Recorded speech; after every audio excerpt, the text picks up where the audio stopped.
आज की वीडियो का आपदान होने वाली है जिसके अंदर हम बात करेंगे the shield game coffee Kingston की ज़ेवियर वुड्स के। तो अगर आप बड़े वाले फैन हैं इनमें से किसी एक के भी तो वीडियो को लाइक करना मत भूलिएगा। रोमन सेथ एंड डीन के नाम। सबसे पहले दोस्तों बात करूं बॉबी लैशली की, तो बॉबी लैशली ने फाइनली द न्यू डे के ऊपर रिएक्शन दिया है। बॉबी लैशली को भी द न्यू डे के जैसे निकाला गया था अभी से कुछ समय पहले, लेकिन दोस्तों अब वो हम लोगों को AEW में देखने को मिलते हैं। बॉबी लैशली कहते हैं कि जिस तरीके से द न्यू डे को निकाला गया है वो काफी निंदनीय है, और यहां वो कहते हैं कि Xavier Woods and Kofi Kingston को निकालना अपने आप में एक बहुत बड़ा फंबल है। वो कंपनी के लिए काफ़ी अच्छा एसेट थे, लेकिन मुझे भी निकाला गया था, इन दोनों को भी निकाला गया, तो इसमें ज़्यादा मैं शौक नहीं हूं।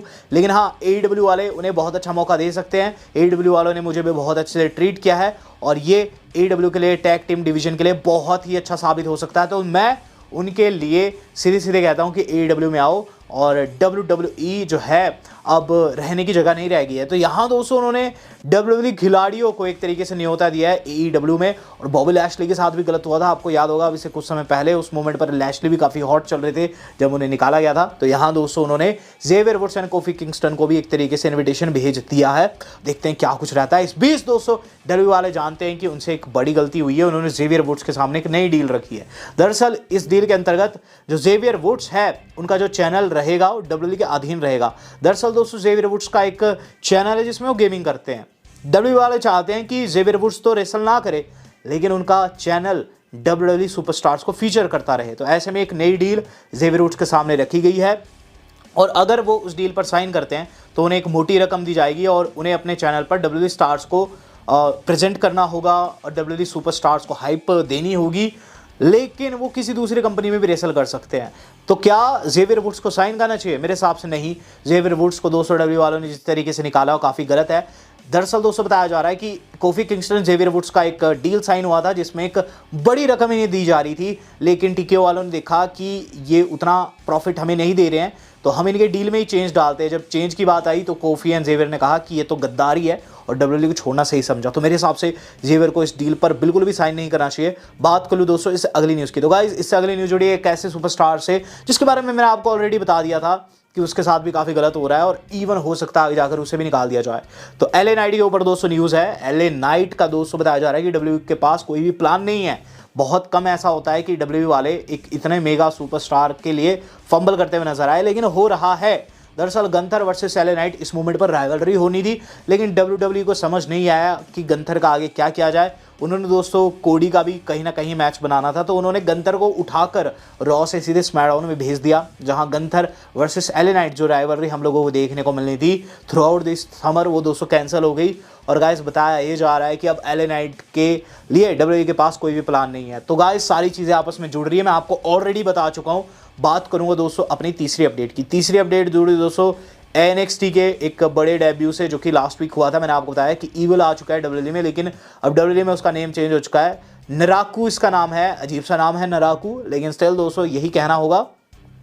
इसके अलावा दोस्तों एक और सुपरस्टार की वहां डेब्यू हुई थी, क्रॉस नाम का सुपरस्टार था। गाइस उसका भी नेम चेंज हो चुका है, उसका नाम मेसन समथिंग है। तो WWE वाले दोस्तों काफ़ी अजीबोगरीब नाम रखते हैं, और गाइस पता नहीं क्यों ऐसा वो करते हैं। जब अच्छा खासा नाम बना रखा है इन्होंने NJPW में और दूसरी कंपनीज़ में, तो वही रखो ना। और बल्कि यहाँ ईविल से ये नेम रखना अपने आप में काफ़ी निंदनीय है, क्योंकि दोस्तों NJPW जापान में है और WWE को कोई भी ऐसे लीगल इशू नहीं होता। तो चलिए यहाँ इनका नेम चेंज कर दिया गया है। बात कर लूँ दोस्तों इससे अगली न्यूज़ की, तो इससे अगली न्यूज़ जुड़ी हुई है दोस्तों उन सुपरस्टार से जिसमें सबसे ज़्यादा मैचेस केन के हैं। तो किसके कितने मैचेस हैं, तो एक हल्का सा स्टैट आया है, आप लोगों को थोड़ा सा रिफ्रेशमेंट दे देता हूँ। क्रिस जेरिको ने दोस्तों नंबर 4 पर सबसे ज़्यादा मैचेस दिए 2087, देन ऑर्टन 2100 मैच के साथ 2195 मैच अंडरटेकर ने दिए, जॉन सेना 2326 है, और सबसे ज़्यादा केन के मैचेस है 3024 मैचेस WWE के अंदर दिए। एंड इंटरेस्टिंग फंडा बताऊँ दोस्तों, इन सभी में से कोई भी इस मोमेंट पर एक्टिव नहीं है सिवाय रैंडी ऑर्टन के, वो भी छुट्टी पर है। तो गाइज यहाँ जो बड़े बड़े लेजेंड्स थे जिन्होंने दोस्तों साल दर साल दशकों फाइट दी, वही दोस्तों अब करंट रोस्टर का पार्ट नहीं है, और इसीलिए दोस्तों लोगों को समझ नहीं आ रहा है कि ब्रांड कैसा है। इसमें दोस्तों बात करूँ एक ऐसे सुपरस्टार की जो कि लगातार एंटरटेन कर रहा है, मैं बात कर रहा हूँ सीएम पंक की। सीएम पंक कल की रॉ के अंदर नहीं है। बहुत से लोग सवाल कर रहे थे कमेंट बॉक्स में, भाई सीएम पंक कहाँ है, सीएम पंक कहाँ है। तो गाइस सीएम पंक जो है शायद से एक प्रोजेक्ट के लिए कंफर्म हो चुके हैं। Netflix network want to produce a movie with Liv Morgan and CM Punk. तो सीएम पंक दोस्तों नेटफ्लिक्स के साथ कॉन्वर्सेशन में है, बताया जा रहा है लिव एंड सीएम पंक इसके अंदर फीचर किया जाएंगे। अब एक को स्टार होंगे, इनका कोई लव सीन होगा या फिर दोस्तों किसी एक्शन मूवी का पार्ट है, ये तो मुझे नहीं पता। लेकिन हाँ, नेटफ्लिक्स पर जल्द एक मूवी में दोनों साथ देखने को मिल सकते हैं, जो कि काफ़ी अच्छी अपडेट है। क्योंकि सीएम पंक हारने के बाद से लेकर काफ़ी ज़्यादा सैड नज़र आ रहे थे, तो यहाँ उनकी सैडनेस हो चुकी है गायब। हम बात कर ले इससे अगली न्यूज़ की। तो इससे अगली न्यूज़ जो आज हमारे जुड़े दोस्तों ब्रॉन ब्रेकर से। ब्रॉन ब्रेकर की जो सैडनेस है ख़त्म होने का नाम नहीं ले रही। शायद जब तक सैथ रॉलिंस को ख़त्म नहीं कर देते वो रुकने नहीं वाले। कल रॉ में गंदे तरीके से डिस्ट्रॉय किया था दोस्तों रॉलिंस को। इस समय दोस्तों केविन नैश क्या कहते हैं कि ब्रॉन ब्रेकर हमेशा एक मिड कार्ड जैसा सुपरस्टार ही लगता रहेगा अगर उसका नाम चेंज नहीं किया तो। Let him be a Steiner. Kevin Nash कहते हैं कि ब्रॉन ब्रेकर से उसका नाम ब्रॉन स्टाइनर किया जाना चाहिए। अगर दोस्तों मैं बात करूं केविन नैश की, तो केविन नैश की बातों में बहुत ही ज़्यादा दम है। क्योंकि दोस्तों पता ही नहीं चलता कि ब्रॉन ब्रेकर स्टाइनर फैमिली से जुड़े हुए हैं। स्टाइनर नाम जुड़ जाएगा तो अपने आप में दोस्तों ब्रॉन ब्रेकर एक बड़ा सुपरस्टार लगेगा। बात कर लूँ दोस्तों इससे अगली न्यूज़ की, तो इस अगली न्यूज़ आज के हमारे जुड़े दोस्तों जेकब फाटू ESPN पर आए। कल रॉ के बाद दोस्तों ESPN वालों ने उनका इंटरव्यू लिया, जिसमें दोस्तों जेकब फाटू ने एक ऐसी लाइन कही जो कि अपने आप में बताता है कि रोमन रेंस ने कितना बड़ा एहसान उन पर किया। वो कहते हैं I prayed and I cried for days like this. Jacob Fatu दोस्तों बहुत ही ज़्यादा खुश है। कहते हैं कि उन्होंने भगवान से प्रार्थना की थी, वो पता नहीं कितनी बार गिरजाघर में रोए थे, तब जाकर उन्हें ये मुकाम हासिल हुआ है। लेकिन सब जानते हैं कि ये रोमन रेंस की वजह से ही उन्हें हासिल हुआ है। कल दोस्तों रॉ के एंड में आपने देखा जेकब फाटू ने फिर से रोमन रेंस को बेहोश कर दिया था। लेकिन उसके बाद दोस्तों जेकब फाटू जब वहाँ से निकल जाते हैं, रोमन रेंस धीरे धीरे उठते हैं और उसके बाद दोस्तों माइक पकड़कर क्राउड को एड्रेस करते हैं। क्या चीज़ कहते हैं कि Saturday at Backlash will not look like this, I promise you. यानी कि इस सैटरडे बैकलैश बिल्कुल भी ऐसा नहीं दिखने वाला जैसा आपने अभी देखा है। I busted my ass for too long, I held this company to the ground for too long.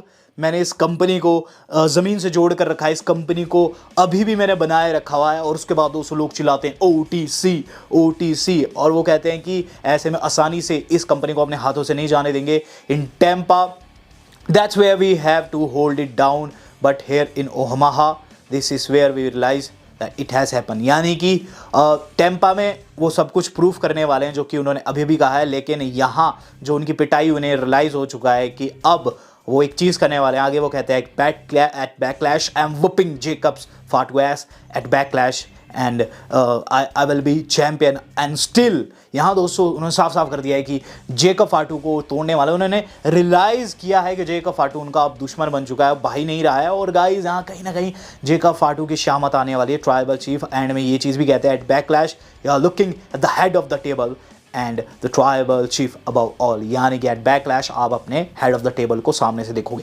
तो यहाँ दोस्तों रोमन रेंस ने कसम खा दी है कि वो बिल्कुल भी नरम व्यवहार नहीं करने वाले जेकब फाटू के ऊपर। अभी तक वो सोच रहे थे कि जेकब फाटू के दिमाग में कुछ पड़ेगा, पल्ले कुछ पड़ेगा, लेकिन उसे कुछ भी समझ नहीं आया। और यहाँ दोस्तों अब उन्होंने कसम खा दी है कि जेकब फाटू का जीना हराम कर देंगे। चलिए ये तो रही OTC 1 की बात कि OTC ने क्या कहा, लेकिन OTC 1 का अगला कदम क्या रहेगा, तो गाइस वो भी सामने आ चुका है। दरअसल दोस्तों बैकलैश के बाद रोमन रेंस का दोस्तों एक और आप लोगों को मैच देखने को मिलेगा जो कि बेस्ट ऑफ बिजनेस है। क्लैश इन इटली दोस्तों होने वाला है 31 मई को। यानी कि दोस्तों इसी मई में दोस्तों क्लैश इन इटली भी होने वाला है, जिसके अंदर दोस्तों रोमन रेंस को एडवर्टाइज कर दिया है और रोमन रेंस का भी इसमें रिएक्शन आ चुका है। दरअसल WWE वालों ने 4 घंटे पहले पोस्ट डाली थी जिसमें बताया कि बैकलैश में आएगा। यानी कि दोस्तों 9 तारीख को आएगा, 11 तारीख को, 18 तारीख को, 25 तारीख को रॉ के अंदर हमें लगातार रोमन रेंस देखने को मिलेंगे। क्योंकि क्लैश इन इटली में भी होने वाले 31 तारीख को दोस्तों क्लैश इन इटली में दोस्तों ट्यूरिन में हम लोगों को रोमन रेंस फाइट देते हुए नजर आएंगे। यानी कि दोस्तों ये जो राइवलरी है शायद से थोड़ी और लंबी खिंच सकती है, या फिर कोई अलग सुपरस्टार आकर दोस्तों after the backlash Roman Reigns को चैलेंज करने वाला है। ये चीज़ साफ है।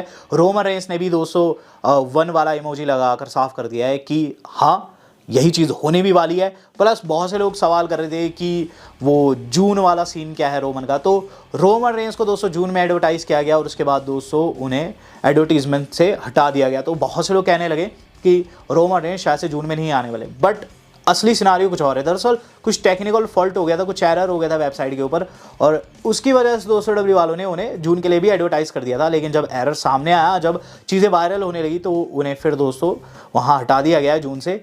बट इसका मतलब ये नहीं कि जून में वो बिल्कुल भी देखने को ना मिले। अभी दोस्तों चीज़ें क्लियर होनी है। ये तो साफ है कि मई में लगातार देखने को मिलेगी, लेकिन जून का अभी क्लियर नहीं है। तो OTC 1 बिल्कुल रेडी है दोस्तों बैकलैश के लिए, और यहाँ उन्होंने दम भी भर दिया और क्लैश इन इटली में भी होने वाले हैं। बट सवाल ये उठता है, क्या इस वक्त सब कुछ सही है? क्योंकि दोस्तों हम बहुत सी खबरें सुन रहे हैं इस मोमेंट पर कि WWE कर्जे में है, TKO कर्जे में है, और चीज़ें काफ़ी अजीब तरीके से इस वक्त जारी है। और जो कॉन्ट्रैक्ट्स है रीनिगोशिएट हो रहे हैं, स्टार्स को कहा जा रहा है कि अब थोड़ा कम पैसा लो। तो कितनी इसमें सच्चाई है, और क्या वाकई में रोमन रेंस AEW में जाने वाले हैं? क्या जल्द हमें dean Ambrose, Seth Rollins, Roman एक ही कंपनी में देखने को मिलेंगे? चलिए फास्ट डिस्कस कर लेते हैं। तो गाइस क्या करके बताया जा रहा है कि वाकई में TKO के ऊपर एक बहुत बड़े वाला कर्जा है, और इस कर्जे का दोस्तों भुगतान वो किस तरीके से कर रहे हैं? वो इस तरीके से कर रहे हैं कि जो टैलेंट ज़्यादा पैसे ले रहे हैं ना, उन्हें रीनिगोशिएट करने को कह रहे हैं। ऐसे में दोस्तों कल एक रूमर काफ़ी तेज़ी से फैला, जिसमें बताया गया कि TKO जो है रोमन रेंस को पुश कर रहे हैं कि वो अपनी सैलरी कम कर दे। रेंस का दोस्तों इस वक्त का जो कॉन्ट्रैक्ट $15 मिलियन का है, और ऐसे में दोस्तों इतना ज़्यादा पैसा TKO नहीं देना चाहता है OTC 1 को, ऐसा करके बताया गया था। और ऐसे में न्यूज़ ये भी आई कि अभी उन्होंने नया कॉन्ट्रैक्ट साइन नहीं किया है, तो हो सकता है रोमन रेंस को अगर पसंद नहीं आया तो WWE छोड़कर AEW में चले जाए, एंड डीन, रोमन, सेथ, क्या पता हमें एक साथ देखने को मिले very next year. But guys इसके अंदर आधी सच्चाई है। दरअसल बताया जा रहा है कि वाकई में रीनिगोशिएट किया जा रहा है टैलेंट्स के साथ में, और वाकई में एक कर्जा भी है, लेकिन रोमन रेंस को इस तरीके से अभी अप्रोच नहीं किया गया। अगर अप्रोच किया गया तो चीज़ें खराब हो सकती है। बट किन्हें दोस्तों इस मोमेंट पर कहा जा रहा है, जो टैलेंट्स WWE को नहीं लग रहे हैं प्रॉफिटेबल, उन्हें। बट AEW वालों को दोस्तों इसमें भी एक अवसर दिखाई देगा, क्योंकि ये जो टैलेंट्स WWE से जा रहे हैं ना गाइस, AEW में बहुत अच्छा कर सकते हैं। इनमें दोस्तों काफ़ी मादा है, काफ़ी बड़े नेम है, हाउस होल्ड नेम है दोस्तों। द न्यू डे तो हाउस होल्ड नेम है, और अगर रोमन चले जाते हैं तो WWE पूरी तरीके से ख़त्म हो जाएगी, क्योंकि मुझे लगता है कि WWE को रिस्क नहीं लेना चाहिए रोमन रेंस के साथ रीनिगोशिएट करके। But at the same time दोस्तों सवाल ये भी उठता है कि अब WWE की अगली अप्रोच क्या रहनी चाहिए। तो मुझे तो ऐसा लगता है कि ये जो TKO वाले हैं ना, जो अफसर लोग हैं, ये गाइस बहुत ज़्यादा गलत कर रहे हैं। कुछ एक अफसर कितना पैसा ले रहे हैं मैं आपको लिस्ट दिखा दूंगा। कोई 67 मिलियन ले रहा है, कोई 25-26 मिलियन डॉलर ले रहा है निक खान, और गाइस कोई तो लगभग 40 मिलियन के आसपास ले रहा है। तो ये इतना सारा पैसा दोस्तों खुद रख ले रहे हैं, और जो रेसलर्स compete करते हैं, अपनी बॉडी को ऑन द लाइन रखते हैं, उन्हें दोस्तों इनसे थोड़ा भी नहीं दिया जाता। तो इन्हें दोस्तों ये चीज़ समझनी चाहिए कि अगर बजट कट करना है कहीं, तो अपनी सैलरी में करो ना, इन सुपरस्टार्स को क्यों परेशान कर रहे हो? और अगर रोमन चले जाते हैं तो गाइस तब तो WWE पूरी तरीके से खत्म हो जाएगी। मुझे ऐसा लगता है इस मोमेंट पर OTC 1 ही WWE को संभाले हुए हैं। अगर आपको भी ऐसा लगता है, do let me know. Video मेरी आज कितनी थी, आज तक के लिए इतना ही। धन्यवाद, शबक है।